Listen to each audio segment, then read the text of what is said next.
Should we burn him? Bury him? What would he have liked, Louis? The swamp. Okay, ready? I'm going to cast the scene. We're going to recreate the scene. Which of us is Kirsten Dunst and which of us is Brad Pitt? I think you're Kirsten. Okay, I'm Kirsten Dunst. I'm leading the way down to the swamp. You're carrying this man we just set on fire. Of course, and wrapping his... Oh, no, that they set him on fire afterwards. This is before, and she just slits his throat, and then he bleeds out. And then they wrap him up, and they dump him in the swamp. That's also the name of this podcast. Hi, welcome to The Swamp. Hi, it's a podcast. You're here listening. It's an acronym. Stands for some whack-ass movie podcasting. It's also where you dump Tom Cruise's body if you're in a pinch.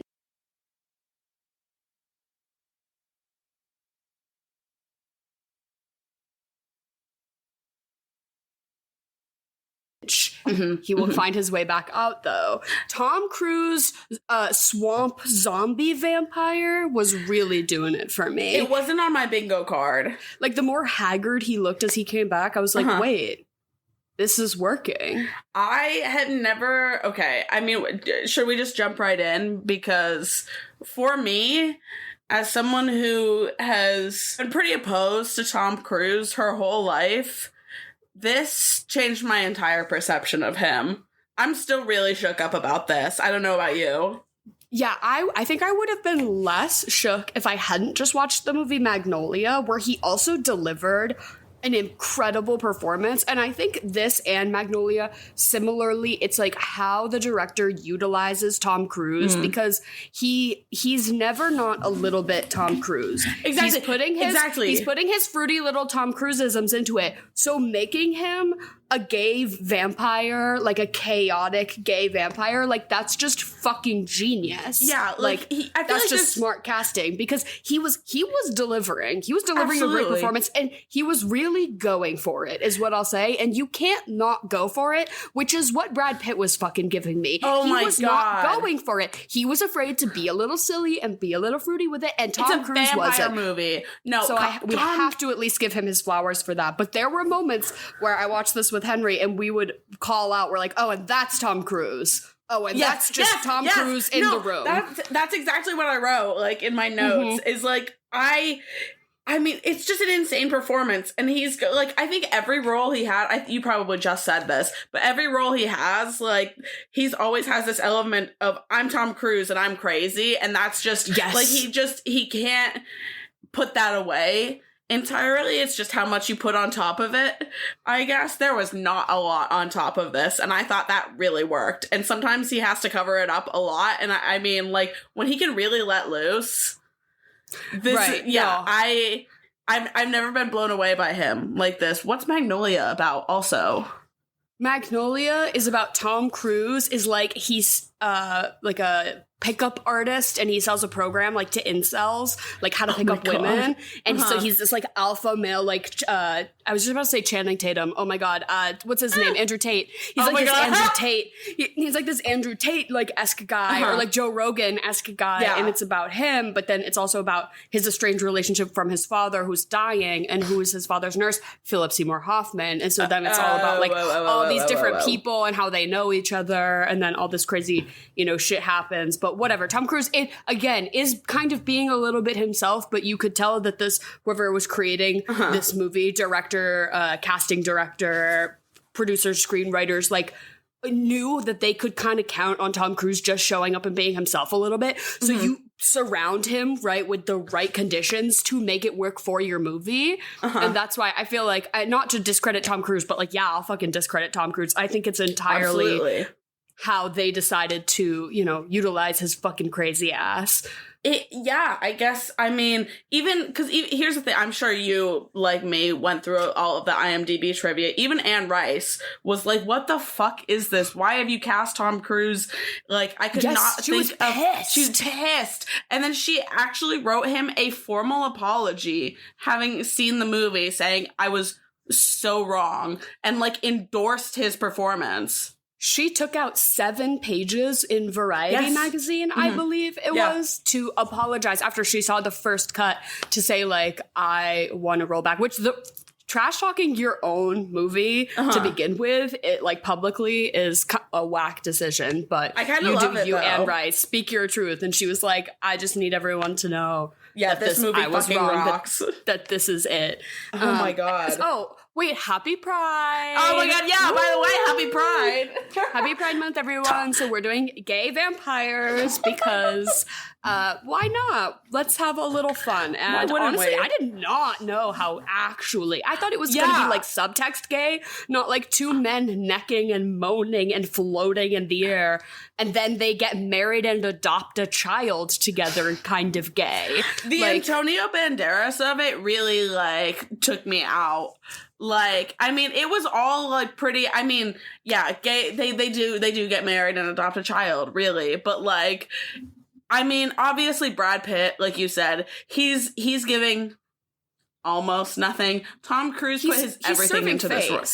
What he's doing is he's mewing. He's got sharp cheekbones. That's true. He's wearing those fuck-ass piercing green contacts, and he's in a beautiful costume and has billowing hair, and he just stands there and serves and says, I don't want to eat people. And then everything else just happens around him. Exactly. And that's it. Protagonist? I don't want that to be our protagonist. Every other character we meet, can we interview this vampire? No, can in we my interview mind, a different vampire? This movie is about Lestat. If you ask me, from my POV, like, I don't give a shit about Brad Pitt, Louis, whatever. Don't care. I want Tom in that little blonde wig. That's actually where the book series goes. After the first book, it leans more towards, ends up being more of a series about Lestat. Fantastic. Well, I mean, you and I had watched a couple of episodes of the show, the TV series, which I do want to get back into now that I've watched the movie. I think I have more of a context, and I've been in a vampire kind of era right now. Vampire Recession, so.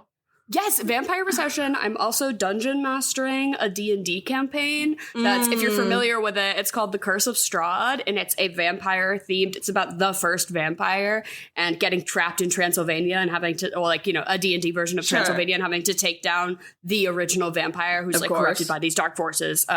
But so I've been in my vampire bag lately doing lots of research about all of the tropes and the lore. And I would say, like, growing up, my experience of vampires was almost entirely defined by my relationship with Twilight. Of course. Like, that was it. Like, we just grew up in the Twilight era. So that, like, formed my understanding. So it was always more of, like, a teen girl romance, like, spin on it. Whereas I think now I've been getting more into, like, I watched Bram Stoker's Dracula, Nosferatu, that came out, I think really kicked off another vampire recession, like you said. I definitely, on my watch list, I want to watch Blade really bad. I want to also watch, there's this one with Ethan Hawke, and it's about how they're like, almost the whole world is vampires and there aren't any people left, so they need to like hunt down the last people to like, you know, feed. Whoa. So I want to watch that one too. And then I feel like later this month we should cover, it's like a David Bowie vampire movie. Okay. Fabulous. What's that one? Which is also like super gay. So I on my to watch list are a ton of vampire stuff just to inform myself, but also I'm so excited for this theme. Gay vampires, yes. Please, if anyone has gay any recommendations, Lost Boys, probably. Yeah, if anyone else has some recommendations, though, please send them our way. We started this off and we were like, we need to kind of like dip back into Twilight, but we would end up doing the straightest one, right? Which is Breaking Dawn Part 1. So we're kicking that off to another month. We're pushing, we're trying to avoid doing that. So send us some suggestions so that we don't have to cover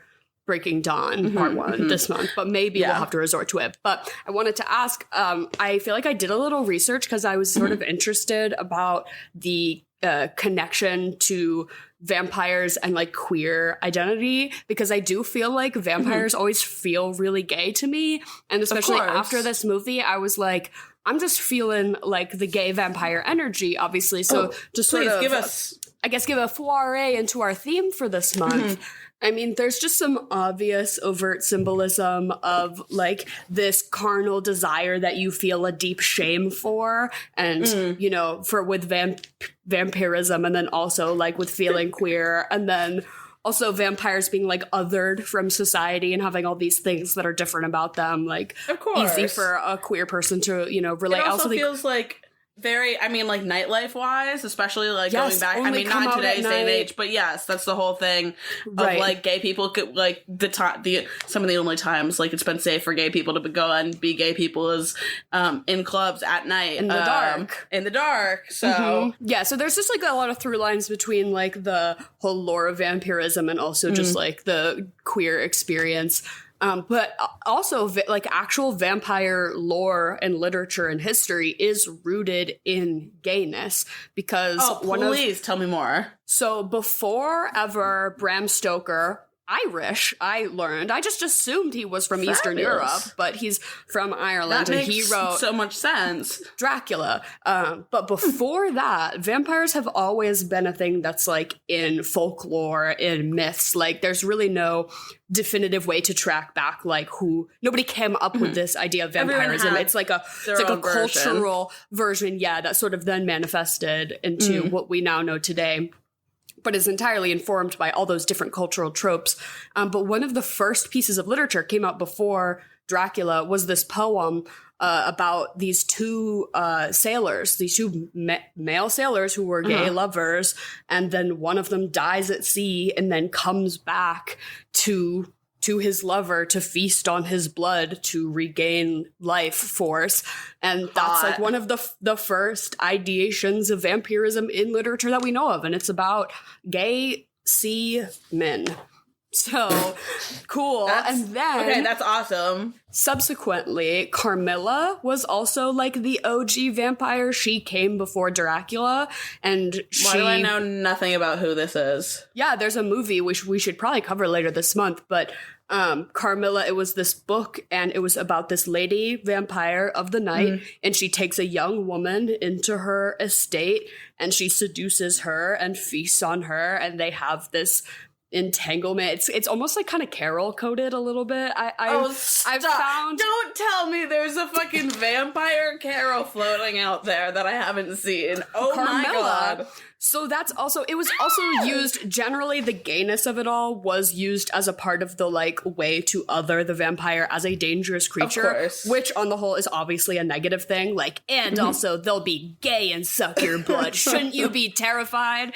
But I found that, you know, queer people have generally reclaimed the vampire and have gotten over that, like, original, you know, tidbit or whatever. But so then, yeah, and then it was, you know, Bram Stoker's Dracula, and then vampires, but vampires have always been so fucking gay. So Anne Rice, she knew what was up.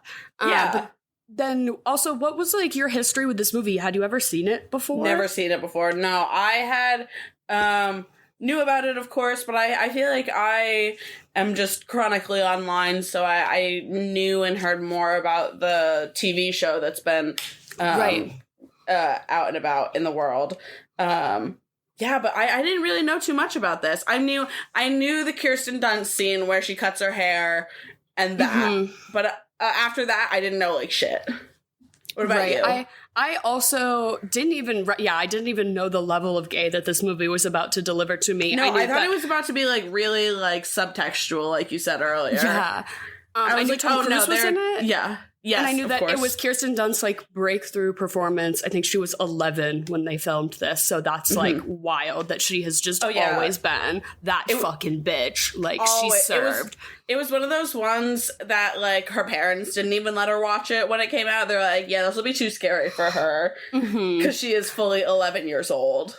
No, but she, like, was acting scary. She was the scary part of some of these scenes, which, like, her, again, I'm usually annoyed by child actors, but I thought she delivered on the frightening and the gore and the, you know, being a scary vampire. But then also when they're like, she is an 100-year-old woman trapped in a child's body. Exactly. Let's deal with the ramifications. Why did she feel 30? Of, like, I was like, oh my god, there is a deepness in her eyes that I can tell that she has lived this life. Like Kirsten Dunst, she just acted fucking circles. Brad Pitt stood there and mewed and served. Tom Cruise was doing laps around him like the fucking Tasmanian devil. And then Kirsten Dunst showed up and she said, stop the fucking show. This is my movie now. She's really the moon that everyone's orbiting around. But, okay, so considering this, that everyone, I mean, almost everyone in this movie did a pretty spectacular job, except for Brad Pitt. I want to pose you the question, who would you recast? It's 1993. You are looking for a hot young actor to come in and shake up your gay little vampire movie. He's got to be sexy. He's got to at least kind of put his chest into this. Who are you picking? Okay, so before I answer this, I want to deliver to you a piece of trivia because there actually were a few other people, obviously, on the table. I was looking, and the only person I saw for Louis, I saw that there was a lot of names in the pot for Lestat, but I only saw Val Kilmer was offered the role of Louis and passed it up. So please tell me there's others. What had happened was Anne Rice wrote this book in 1976. And it was actually an allegory for her to process her grief of her daughter who died of cancer. So she had a 5-year-old daughter who died of cancer, and it was so fucking sad. And the character of Claudia is based off of her. And also like how when a 5-year-old is dying of leukemia, they suddenly have this like acute understanding of death and mortality and this incredibly adult-like concept. And so that's where it's like this eternal child in Arrested Development came from for this vampire. And then like weirdly, she's Louis and her husband, whose name is Stan, is Lestat, which Lestat, Stan, like that kind of sounds the same. So her husband is Lestat and she's Louis, but she wrote them as both men, and she wrote them as like these sort of gay lovers. And it is equally as erotic, if not more erotic or straightforwardly gay in the books. Like this movie didn't really crank it up. It is as explicitly gay. No, it was 1994. I think that's pretty. That's very reserved. And this feels like I can imagine they could have gone a lot further. So she wrote this gay vampire book about her and her grief. God. And then, then that whole happened. It took off. People really liked it. New vampire sort of craze, yada, yada, yada. It's going to become a movie. Who owns the rights, whatever, all that Hollywood bullshit. And then eventually they're like, can you do a screenplay for it? And you'll notice that she is credited as writing, two people are credited for the screenplay of this movie. And I don't know if she actually wrote much of this iteration of it, but I know she wrote a version and it was kept under, this was way before, like probably in the 80s. And they were like, it can't, like, it's just not going to work. It's not going to work. People aren't going to like that. It's going to be gay. So she wrote a version that was straight, that changed the Louis character to be a woman, because that was sort of in the allegory, like the thing that would make the most sense. Sure. And do you know who was going to be the lady version of Louis? Wait, this is like the 80s we're talking? I think so. Yeah, like probably. I don't know. Susan Sarandon. Cher. Isn't that nuts? Stop it. So it was gonna but then Cher was actually a fan and encouraged her, like, I don't think you should ungay it. And then eventually, again, who has the rights, moving through production processes, things change, yada, yada, yada. But Cher actually wrote and recorded, I believe, 2 songs for this movie that just never worked out, then got released on some albums of hers, like way down the line that, she just saved them and used them later. Yeah, I could probably tell you, but nothing great, nothing like crazy famous. You could Google a Cher song that was supposed to, no, they like remixed them as dance tracks and released them in like 2009 on her bad amazing era. Oh my God, amazing. Thank God for Cher though. I mean, it's tough because what would I have preferred to see Cher and Tom Cruise hypothetically? Cher, 6 feet tall, Tom Cruise 5 feet tall, like as a vampire lover duo, that would have been fucking wild. Oh my God. I'm glad that she vouched for gay rights, but Cher said gay rights. I don't know. I think I might have preferred it. I really think I might have preferred Cher, because Brad was so bad. He was really really bad. I loved just about everything in this movie except for him. So okay, who else was our let's get back on track. Who else was our options? Who are we gonna pitch? Well, actually, I would maybe have just swapped Christian Slater. Swap the Brad Pitt and the Christian Slater actors and have Brad Pitt be the journalist, the timid journalist, and have Christian Slater, because Christian Slater can get kind of weird, I think. Oh, easy. I agree with you there 100%. And who else could be a swap out for Brad Pitt in 1994? Who was like, I mean, Keanu, we could have seen. I have two that I feel pretty passionately about. Mm-hmm. Probably a little young, comparably, but I think if you wanted to keep it, because I think they still wanted it to be like a little macho, I guess, which is why Brad was there. Right. Maybe, I don't know. But if that's what they were going for, I think a young Christian Bale could have done phenomenally. Yeah. I think he could have eaten that up. He eats up everything. Exactly, of course. Like, it would have been great. Or Ewan McGregor, honestly, which he was not popping off in 1994 yet, I don't think. But still, I think he could have done great with that. He would have put his whole chest into this. Agree. Yeah, I do think you could really swap the Louis character for really almost anyone, and it would be anyone basically the same. But other than that, I will say, even like, do you know who it's bad when I think that even Matt Damon could have done a better job. I don't know about that, but at least it would have been something. At least it would have been something. But honestly, it didn't bother me as much because as we were just this story moved so fast. And so I'm just keeping up with the vampirism of it all. And I'm just trying to keep up with Tom Cruise that I honestly didn't even really mind the lackluster performance from our protagonist, because it honestly just kind of gave me a fucking break. Like, from the rest of it. It was like, the palatable vampire of all of them, which is sort of his whole deal, right? Is that all of them are like fucked and villainous, and that he like kind of retained somewhat of a soul for whatever reason. And that's why he, has these sort of conflicts. He's the vampire with morals. And Antonio Banderas said, wait, fuck these hoes. You're my new boyfriend. We're getting out of here. Literally, where did that come from, though? Because they, like, talked once, and he said, oh, I'm in love with this man. Yep. And then they were lip to lip, like, breathing into each other's mouths. What the fuck? I was really sitting there, like, did I miss something? Because he was out of nowhere. He fully said, I'm ready to abandon this entire community for you and you alone, and I'm not gonna let you know that, and it's really gonna come in handy at the very fucking last second. I was like, how fucking convenient for Brad Pitt. The Antonio Banderas is just here to swoop him away because it's all gonna work out for you. But I'm like, whatever, I can't be mad at it, because it's giving vampire boyfriends. And in the book, they are they for decades lived together in a relationship. Armand and Louis. Like, there's a large, actually, like, just as much that's about his relationship with Lestat is also then about his subsequent relationship with Armand and, like, trying to get over Lestat with Armand. What do you think that Anne Rice's husband thought about all of this, considering that he must have known. He was probably like, I love this new house that we live in. Thank God. Like, he was also a writer, so I think he probably got it. And I mean, it's like a loose allegory. She just, and then she ran amok with the vampirism of it all. Antonio Banderas' wig, can we talk about his hair? Obviously. So distracting. Yeah, that was Nicole Kidman bad.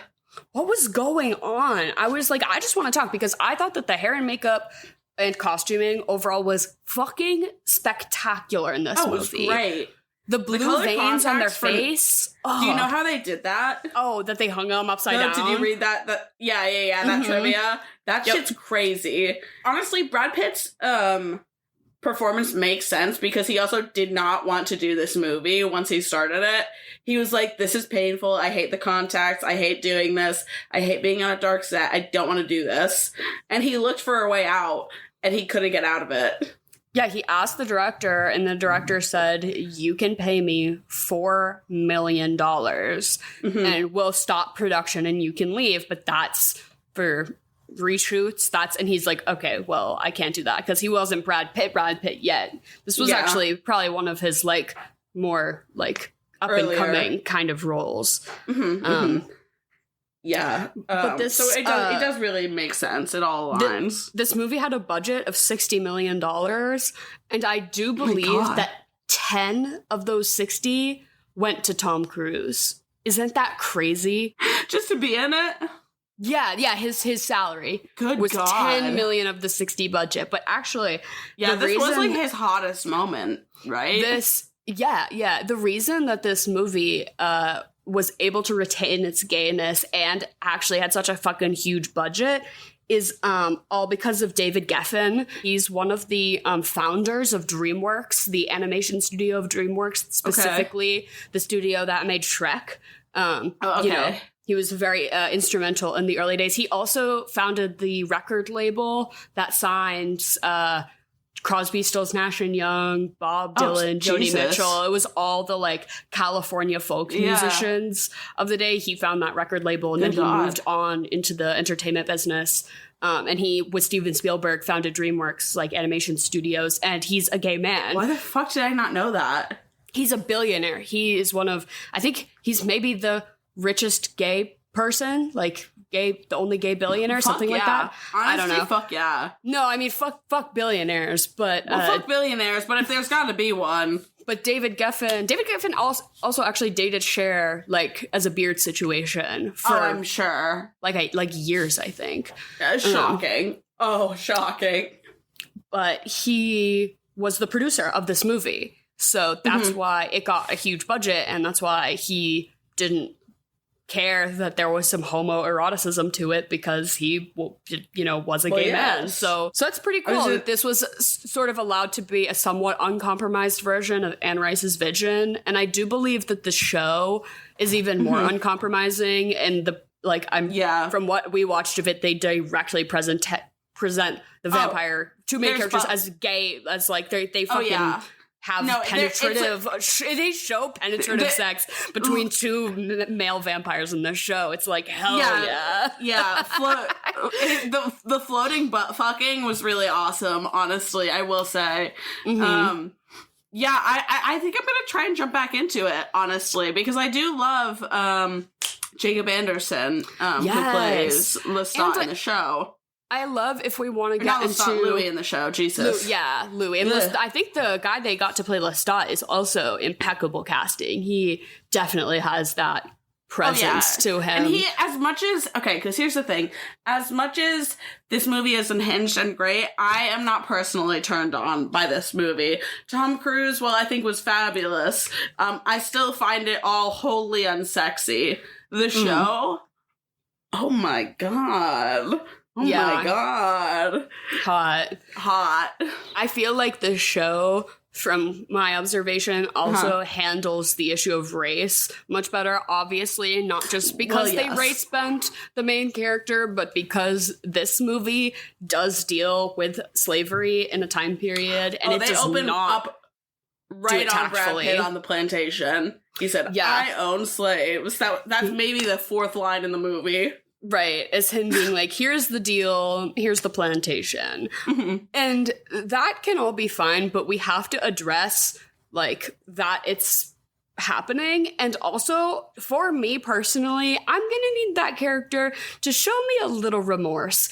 One line of dialogue where he later says, hey, I've lived for 100 years now, and I know that was not cool. That's all I need. That's all I need from you, vampire Brad Pitt, because there's actually this interesting trend of Confederate vampires, which really was brought to my attention with all the discourse around the Sinners movie, which again, I thought dealt with the sort of intersection of vampire lore and race, like in such a cool and nuanced way. Or Hale served in the Confederate Army because we needed backstory for why he was good at battle tactics. Sure. Okay, Stephanie Meyer, you fucking freak. So we have We have Confederate soldier Jasper. I believe there's also a Confederate vampire arc in the Vampire Diaries TV show where they're all in the fucking antebellum South as vampires. And then the show True Blood is also about a vampire who was owns a slave-owning Confederate person. So there's all these instances. A good spattering. Of like slave-owning or Confederate soldier vampires. And I think the Southern Gothic and like, you know, the South and vampirism is sort of inherently tied, but I didn't know how much this was instrumental in that because Anne Rice was from New Orleans, and so she used this as the space, and I assumed that she did not originate this trope. I assumed that there was always like a deep South vampire connection, which there is a little bit, but she's the one who really cemented it in like culture, right, as like being this thing, because it's where she set this book. She really brought back vampires to the forefront of culture. It was like way less popular. This, honestly, at this point, it's got to be pretty thick. I mean, how many books is it? Right? There's like 17. Books, right? There's like 17 books, but you only have to really read the first one, I think, is what the general consensus is. I've also heard it's a pretty good listen if you want to do an audiobook. Okay, fine. But for me, I was like, Louis, I do just need you to say you regretted doing that. And burning your house down and letting them all go doesn't count. That does not count. No, girl, that was a manic episode if I've ever seen one.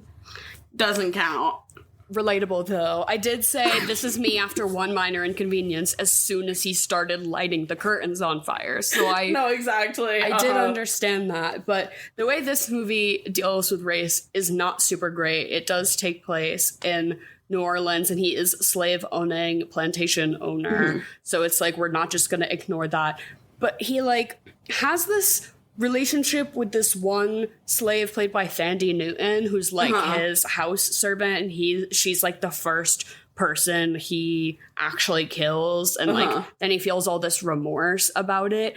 But it's like this weird situation where she is like the mouthpiece for all of the slaves who work on the plantation, and she's like, hey, you seem different, and your friend is like really weird, like we don't like him. You guys don't eat ever, and you don't come into the sun. And what's that about? His vibes are like really atrocious, and she's like, yeah, we're like all kind of scared of you now. And I'm like, bitch, what do you mean scared of him now? He's your enslaver. You were scared of him before, and this would not be the dynamic. So it was just like that character was just used in an incredibly weird way. Those were just like several instances where we only see them like killing and eating women of color, like they're going after sex workers, they're going after slaves. Like it was very 1994, where it's like where it felt like no one cared enough.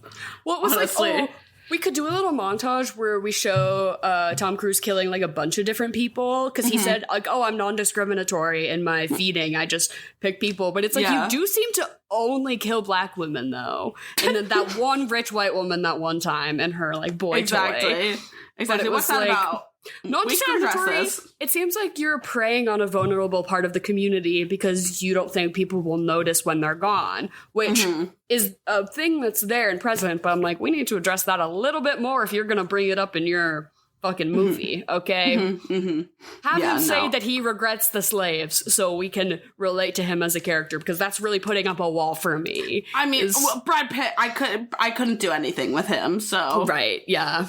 Yeah, we were beyond that. But the crux of this movie is that Tom Cruise baby traps literally, oh my god. Because he turns Brad Pitt into a vampire. He's like, you're really pretty. I'm going to take you home. Actually, you're going to take me home. I'm moving in with you. And so he moves in, and he's like, this is our home now. We're chilling. And he's so pissed that Brad Pitt won't eat humans. He's like, just do it. Just come around to it. These are your nature. Yeah, no, this is your one vegetarian friend, and you have to now cater to them. Exactly. Which it's really not that hard. I mean, he really did say, "Girl, go eat your rats. I don't care." But he did care because it did bother him. Lies. Yeah. He was bothered, and he kept pushing it, and he's like, come out with me. He's like, Ma, he's like, don't make me drink alone. Oh my God. Don't make me drink alone. No, why is that an excellent comparison? And also a good comparison for the gay allegory of it all, whereas like it's this thing that he feels shame about and he like doesn't want to do it and he doesn't want to do it in front of anyone. And it's like, but it's a part of him. It's a part of his nature. And you just gotta do it. Let yourself be free, Brad Pitt. Please. He's like pissed that Brad Pitt isn't down to like kill prostitutes in like weird threesomes, which I also think the show probably manages better than this movie. Also, the sort of relationship where the Louis character seems like pretty strictly dickly obsessed with Lestat only, and Lestat is like a man whore who is like any hole is a goal. Exactly. So it's like also this like he like wants to do like group sex and stuff, but Louis is just kind of like, oh, I guess I'm here also. Do we have to, baby? Yeah, right. No, Lestat opened up the relationship and Louis did not want that. Right. That's entirely their vibe. But like any relationship, vampires, you can fix it by having a baby. So he says he just follows Brad Pitt home and Brad Pitt decides to kill Kirsten Dunst for like, it just overtakes him. Like that's the moment he decides to finally just give in. Let me find this poorly plague-ridden child. And so this is what I've been waiting for, actually. He bites her and he thinks he kills her, and then Lestat is like, JK, I turned her and I took her home, and here's a little surprise for you. Here's our new daughter. I saw a funny Letterboxd review that was like, Louis, I'm over this. I'm leaving. Lestat, I'm pregnant and it's yours. Like literally fully baby traps. Exactly that. And then we sort of open this situation where Kirsten Dunst is this eternal child, and she learns how to be a vampire, and she develops this sort of nuanced relationship with her new gay vampire dads, where like Lestat is more of her teacher, and she's like always eating her piano teachers and eating her dressmakers, and they're like, oh, you're so silly, Kirsten Dunst, cut that out. But then Louis is like more of like the actual parental figure, and they actually have more of that kind of bond. But it really quickly, because the time is passing in this movie quite rapidly, we open up, like I mentioned before, sort of this eternal child storyline, which I immediately was like, oh, what producer on this movie is a pedophile, and is this going to get so awful so fast? I'm like, okay, because it does get. I was like, was Kirsten Dunst safe? I was like, okay, was she okay with this? Was she safe? And honestly, by the end of it, it never really crossed the line of it being so creepy. She does kiss Brad Pitt on the lips, which I did not like. Don't make an 11-year-old do that. I didn't like her calling him my Louis. Did not like that for a second. But there also was this very much established parent-child, like Antonio Banderas at one point. It's like, oh, she's your lover as well, right? Like wink, wink. And he's like, that's my daughter. He cleared it up. He said, absolutely not. So they made it very apparent that this was a desire that she had or an issue she was dealing with. That I always was just like waiting for something awful to sort of resolve itself in that storyline. But it was kind of honest and an interesting examination of like, well, yes, of course an 100-year-old woman would feel weird being trapped in the body of a child and not getting to have those social experiences. Like I just didn't expect them to dive that deep into that particular aspect of it all. But I guess the book is actually more like lover coded, where it is like they are parent-child, but then it's also like they are in love with each other. And but it isn't like sexual, but it is more of this like deep, eternal love because you are an immortal being. So you have to find these like deep, connections with other vampires or whatever. Because he's also in love with Armand and he's also in love with Lestat. Like all these vampires are just in love with each other. So it is what it is. But I was actually quite impressed with the dealing of this issue because I thought it could have gone so bad so fast. Oh, yeah, absolutely. Do we want to get into our regularly scheduled programming? Yeah. I feel like so it's Lestat, Louis, and then like Armand. Armand, probably. I suppose, yeah. I'm gonna kill Louis boring at the end. Obviously. Also, yeah. I loved the ending of this movie of Tom Cruise. I did not expect it. Tom Cruise shows up and said, yap, yap, yap, boring. Because Louis ends the story like, and then Lestat died and I never saw him again. It's like, really? And Christian Slater's pissed. He's like, really? That's not the ending. Like, that doesn't make sense. And Louis is very much just like, no, that's how it is. JK, bitch. And then it sort of leaves us open to that interpretation. I guess also in the book series, Christian Slater's character does become a vampire and then ends up getting with Armand. And so then Armand and the Christian Slater vampire have like weird voyeuristic vampire sex. Apparently that happens later down the line. I don't know. I read that online, made me kind of interested to see what Miss Anne Rice is all about. Color me intrigued. Anne Rice also hated fan fiction and like legit tried to take people to court. For writing, because she was like, you're ripping off my stuff, and people were like, no, this is fan fiction. It's like, it's good for you, and she was not. She was adamantly against it. She also said she had some shit to say about Twilight, too. She did not fuck around with what Stephenie Meyer was doing. And I don't blame her, honestly. With the vampire canon. Except I'm kind of like, ladies.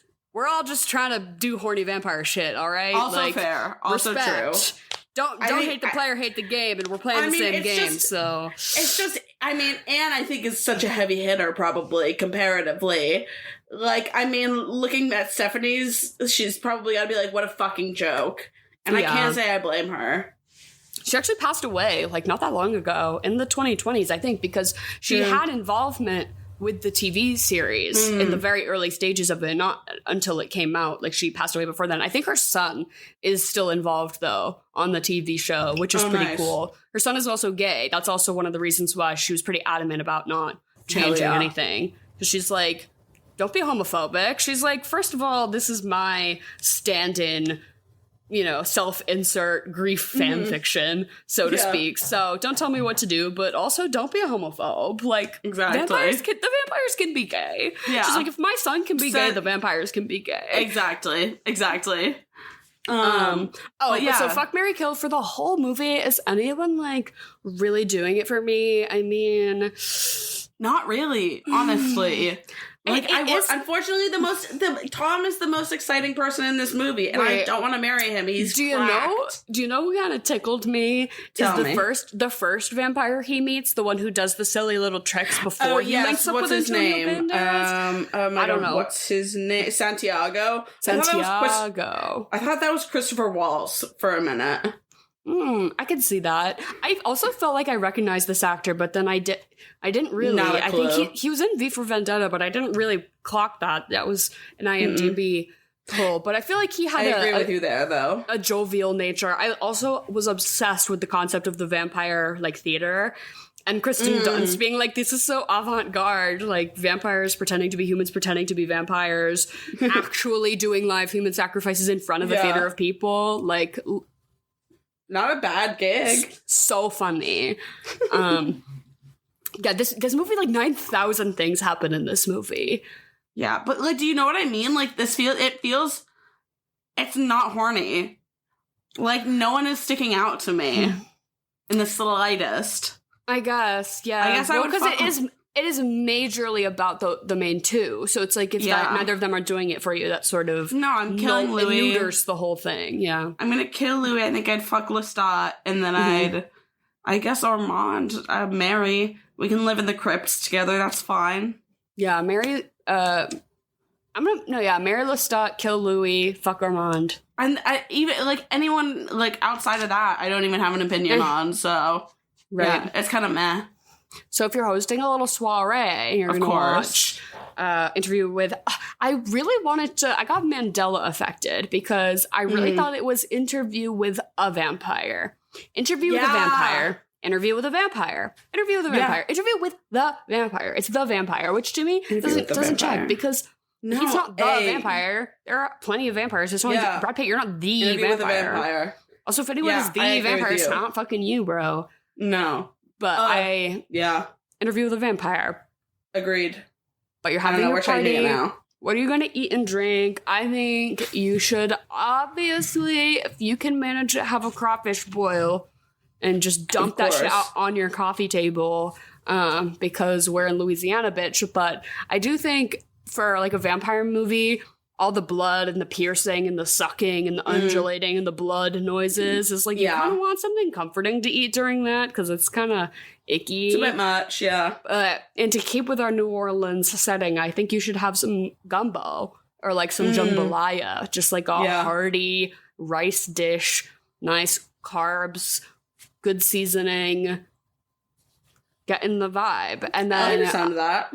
For your drink, I think you should buy some fur, some like faux fur, like brown faux fur from the craft store. And I think you should make little koozies for your Capri Sun pouches, so it looks like you're sucking juice out of a little rat. Oh my so god! You can be like Brad Pitt when he's draining the rat. I'm like, I think you should have a little furry juice box that you just just go in on. Yeah, that Tom Cruise bleeding the rat into the cup was a lot. Oh, good god. Oh, but there's also a really interesting sounding New Orleans cocktail, like the cocktail of New Orleans. I think it's called a Sazerac, and it's whiskey, absinthe, sugar, and bitters, which sounds just like an assault. So if you wanted to get trashed for this movie, I was gonna say I also went absinthe because there is a good mention of it in the movie. But the one I picked is, what is it called? The Ritual, which also is so vampire coded. Love the sound of that. But it's essentially a bee's knees, but with absinthe. So it's gin, honey syrup, lemon juice, and then like an ounce of absinthe. Sure. Easy. Yeah, sounds nice. I'd give it a go. And I had a cocktail I had for the first time. Oh, you're having some charcuterie. I'm keeping it light. I'm keeping it because like this isn't one that I really wanted to eat with personally. Yeah. But I could do a pick. Oh, we could also do like something with an open flame because there is that scene where they light him on fire. The stunts also a lot of stunt work happening in this movie that it seems like they did like fucking legit. Like you could tell they were really tossing people around and into coffins and shit. Oh my god, Brad Pitt waiting outside of the burning coffin with a scythe, waiting to decapitate that bitch. So fucking cool. But yeah, this movie had a lot of really cool action moments, falling downstairs, people falling like out of buildings. Love Brad Pitt pushing Tom Cruise up against the trees and he's just floating between them. Loved. Yeah, all like the vampire magic, like the speed and all like those kind of effects, I just thought were really cool. But Henry made me watch this clip of the 1982 Swamp Thing TV series. Okay. I'll link it in the description below, and I'll send this to you after, Emily, that they light this guy on fire in this show, and it just is this extended shot of this guy on fire for fucking real, and the stunt is just wildly impressive. Like, just if you like that kind of stuff on camera, like a jackass element, I don't know, because I really enjoyed watching Tom Cruise be on fire, and I was like, damn. And Henry was like, yo, you want to see an even cooler guy on fire? Let's ramp it up a level. Well, yes. And then what are you gonna watch after this? I want something with another duo in the same way. Again, I think this one also reaches a good unhinged level. I think you go Face Off. Yo, yeah, because I want to get weird with it. That's giving Tom Cruise energy performance. Yeah. Well, what do you do after this? I feel like you have you can't do anything less than what you just watched. You have to come at it with another strong movie, and I think that's your girl. What about you? In real life, wanted to watch this David Bowie movie, The Hunger, which is a vampire movie from 1983, because after I watched this, I was Googling about gay vampires, and everyone was like, The Hunger, so I was all like, oh my god, but then I was like, I'm gonna be too sleepy, but I was legit about to turn it on. So in real life, I was really interested to watch The Hunger, but then I was like, wait, we'll probably do it. We could do it this month. Sure. But then, what do you follow this up with. I mean, you could also just do Twilight to do the comparison. Of course. Also, Sinners, I would say it would be another great follow-up, again, to get more into, because of the way this movie kind of mishandles it. Like, they have one shot where they're trying to imply that the slaves are, like, doing some sort of voodoo, and then they just, like, cut away from it and never talk about it again, and it was just, like, sort of thrown in there. Like, I don't know, again, just not nuanced, not handled with care, like, not even relevant to the story per se. Whereas I thought Sinners obviously did a great job with all of that and was very intentional with everything it did. And I've been wanting to rewatch it since I saw it in the theaters. I've been wanting to rewatch it again. And then what would I still haven't seen it, so 10. This movie out of 10, I'm honestly going to give like an 8. I've had a really fun time. Yes. I had a really good time watching this movie, and I would put it on again in a heartbeat. Yeah, I want to watch the show now, and I'm interested in the book now. Like watching this, really, I'm an Anne Rice convert. I'm a fan. Yeah. She got me. Yeah, maybe we'll reconvene at the end of the month and we'll talk about. I'm gonna watch the show, I think, after this and try and jump into it because I need some good TV. Honestly, I haven't seen anything that's really piqued my interest after Hacks ended. I know. I'm like halfway through season 3, so I think once I got through season 4 and I got caught up to everyone, didn't it just end? So now we're all gonna have to wait for season 5. So once let me know when you get to the season 3 finale, please. Once I've cranked through that. Maybe I'll interview with a vampire it up because a lot of people on my Twitter feed get horrendously pissed every award season every time it gets snubbed because it absolutely should be up for like everything and never is. We'll see. I'll be the judge of that. But I've only heard good things about it. I've never heard anyone criticize it ever. So interested to jump into that. I also feel like people from the Swamp have DM'd us and said watch the show. So I trust y'all's opinion. Also, I trust your opinion. Please let us know. Gay vampire shit. Please. We'll try to pick from what we have, which is a fair amount of stuff. But if there's, an overwhelming majority, we'll go that way. And we love you all. Thank you for listening. Thank you Happy Pride. For being here. Happy Pride. Stay safe. Keep your friends safe. Shit is hitting the fan, but we can be there for each other is all I can say. Goodbye. Good night. And have a lovely rest of your Pride month. Mwah.